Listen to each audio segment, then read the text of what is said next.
Welcome to Suciotalk, episode 24.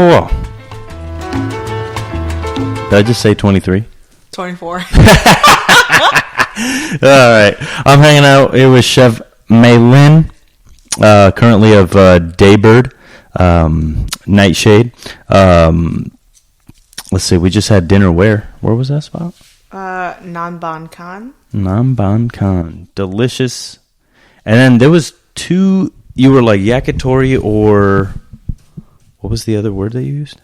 Yakiniku. Uh-huh. What is the difference? Well, yakiniku is actually grilled meat, so it's the Japanese take on Korean barbecue. Heard. All right. Whoa. Okay.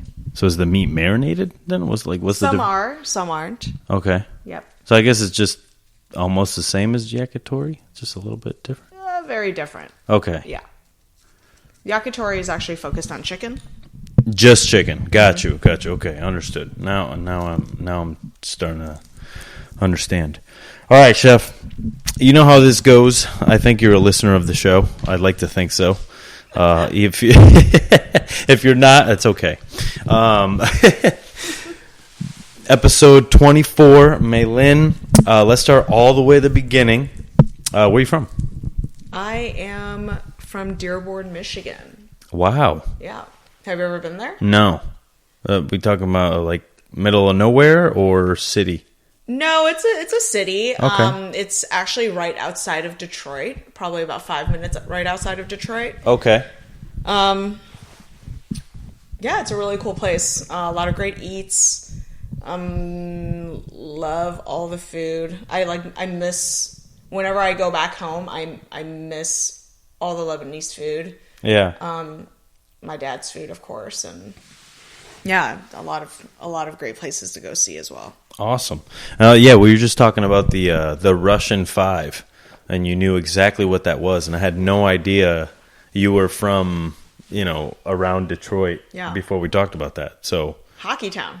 Pretty crazy. The Red Wings. I mean, I just watched that randomly yesterday, and then I bring it up today, and then you're like, oh, yeah, I'm from there. Yeah. So there you go. Maybe life knew that we were going to do this podcast today. For sure. So what did your dad do? My dad is a cook, a chef. Okay. My parents own their own restaurant in Dearborn. Okay. Still operating today. Oh, wow. What's it called? It's called Kong Kao. Okay. Chinese-American restaurant. Heard. Yeah, I mean, I think they're trying to retire now. Yeah. Have they owned it your whole life? They have owned it since 1998. 1998. So Gotcha. quite a while. Yeah. Quite a while. For sure. Yeah, great family restaurant for sure. Yeah, but at that age, I guess I'm starting to skip ahead here. But when you were young, what were they doing before that restaurant? They were working in restaurants. Okay, but for my other family members. Heard that. For my so, yeah. Okay, and then were they born in China? Yes, my parents were born in China. I'm actually born in China as well. Oh, wow. Okay. Well, we skipped all the way to Michigan. So you're born in China. How many years did you live in China? I lived there for 3 months. Okay, 3 months. So they were already on their way out when they had you, or they were going to have you. Or whatever. Yeah, my dad actually came out first. Yeah. Because my grandpa was already living out here, and he kind of brought his sons and one daughter, my aunt, over, and settled in Detroit because we had a lot of family already in that Metro Detroit area, so that's kind of where we ended up. Got you. And it's pretty funny because a lot of people always ask me, like, how did you guys end up in Detroit? Like, that's so random. Yeah, that is random. But I had a few family members actually work at Ford Motor Company. Okay. Which is there you go. Home of Henry Ford, Dearborn. Yeah. So makes sense. Okay. Yeah, I mean, it's the same for me because we moved to Meriden, Connecticut, and people are like, what the hell are you doing, Puerto Rican moving to Meriden, Connecticut? I'm like, the whole town is Puerto Ricans. Oh, really? Yeah, I mean, that's really interesting. It's a majority. Yeah. You know what I mean? Yeah. It's not like, and you're like, Connecticut, why? Yeah. So I have this theory that maybe they got sick of New York and they're like, fuck this. We're going in suburbs, you know? Well, you know, it's not that far, so it's not really... Let's take a train ride and leave this city. All right. So they were working in restaurants. Did they always have a dream to open their own place? Or is it just something that, like, I don't want to work for anybody else. I'm just going to do this so I don't have to listen to anybody? I think that's ultimately what it is. Got you, yeah. Or what it was. I can understand that. Yeah, it's just funny because I think, you know, coming to America, you know, you do what you know. Yeah. And you do what you can to survive. So, yeah. Open up a restaurant. Was your family sort of the only family in that town that had the Chinese restaurant? No, that's actually pretty funny because my cousins had a restaurant probably not even a mile away from my family's restaurant. Literally, my dad's brother had a restaurant right around the corner. My other cousin, or my dad's sister, had a restaurant, but their restaurant was just a strictly carry out to go restaurant. Yeah. You know, you place your order over the phone, or you go up to the counter and order and wait for your to go order. Heard that. And that was probably about 5 miles away. That was actually in Detroit. And my other cousin, my dad's youngest brother, had his restaurant in Detroit as well. And so, yeah, we kind of all did our own type of restaurant. Yeah. But all Chinese American food. So very similar food. Nothing really like... Nothing mind-blowing. Yeah, nothing crazy. So, you know, your orange chicken and almond chicken and sweet and sour and things like that. So here's a question. If they're putting together the menu for this Chinese restaurant, is orange chicken like... Okay, yeah, we need to have orange chicken. Is that like an already established thing here? Oh, for sure. I mean, I think that's like the best seller at all these types of places. Oh, for sure, yeah. I mean, Panda Express built an empire from it. Oh, yeah. Like, that's actually, you know, it's a lot of the food that I grew up eating as well. So sometimes I will have a craving for that specific thing. Yeah. I always have cravings for orange chicken. There's nothing bad about it, honestly. I mean... I love American Chinese food. It's funny because like they're not chains, but it tastes similar everywhere. You know? Yeah.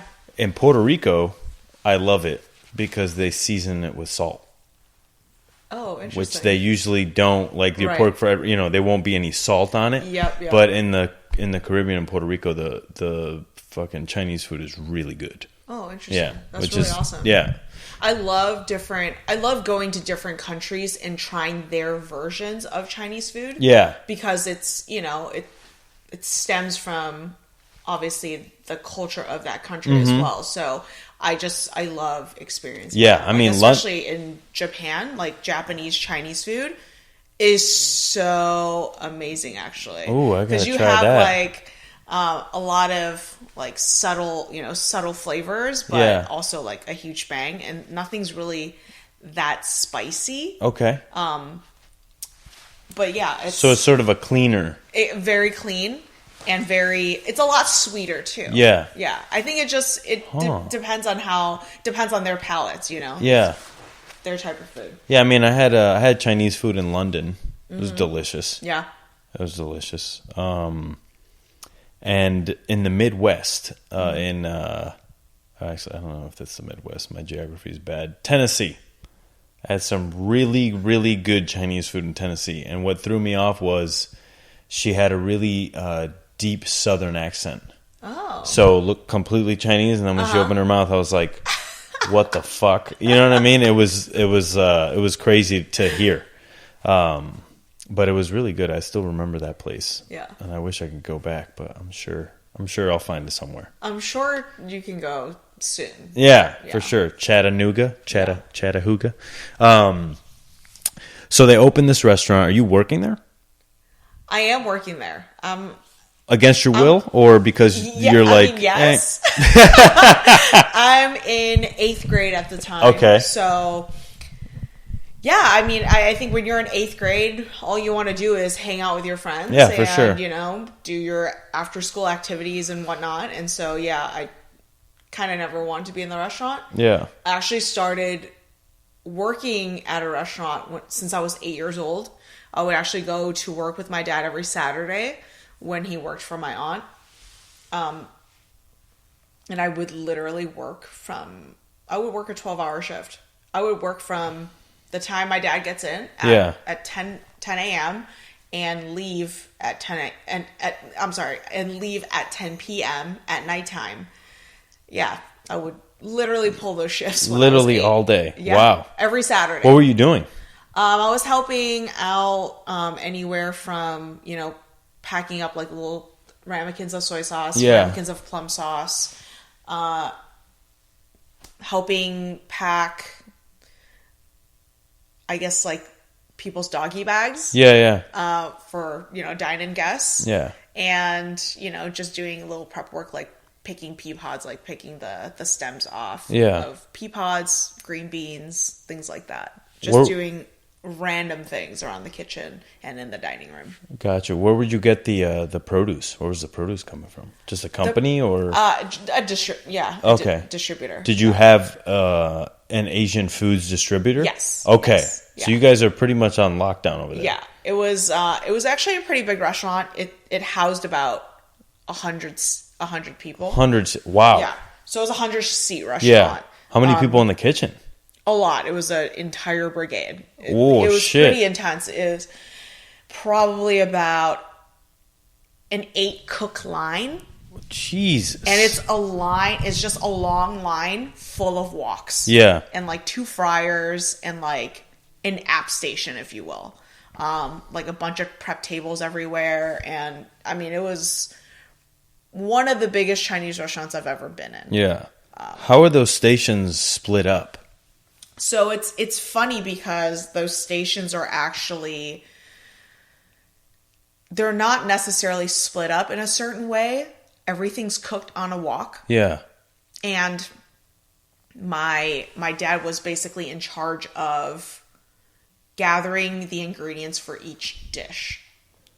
Okay. And he would pass, which is like the most important job because you got to listen for all those call outs, for all the dishes that are being called, being ordered, because he's got to, put everything on a tray or in a bowl, and it goes down the line for the cooks to, to cook, essentially. Yeah. So, yeah. And how is your dad, I guess, is that position seen as equal to the cooks? Or 1,000%. Yeah. Okay, so that's actually the most important job. So you're sort of a sous chef, say? Let's call it that. Okay, got you. Where are the orders coming in? They're just being called out. They're being handwritten at that point. Okay. I mean, at that point, that was like, when was that? That was 1993? 1993, yeah. Yeah. Was I 8 years old at 1993? I don't remember. I think so. Let's call it that. It's fine. So 1993. Yep. Chinese restaurant in Michigan. Mm-hmm. You're working fucking 16-hour days. 12-hour days. Let's not over-exaggerate for the... How was... right, get your parents in trouble all these years later. What was balancing school and work like then? I mean, I was in grade school, so it was nothing crazy. Yeah. I only worked one day out of the week. Okay. And if... I actually never missed a shift. Okay. I wasn't necessarily scheduled, but I always went to work with my dad. I think it was also like a bonding experience for us as well because I never saw my dad throughout the week. Okay. He only had one day off which was a Tuesday, and he never wanted to do anything. Because he's so tired. Dead from work. Yeah. Yeah, he's tired. Like when we're kids, you're like, oh yeah, take us to the park, take us to the mall. Like we want to hang out with our parents. But I mean, I think I understood at a young age that my parents were providing a good life for my brother and I. Yeah. And yeah, I just, I took it with a grain of salt. Heard that. And then were you interested in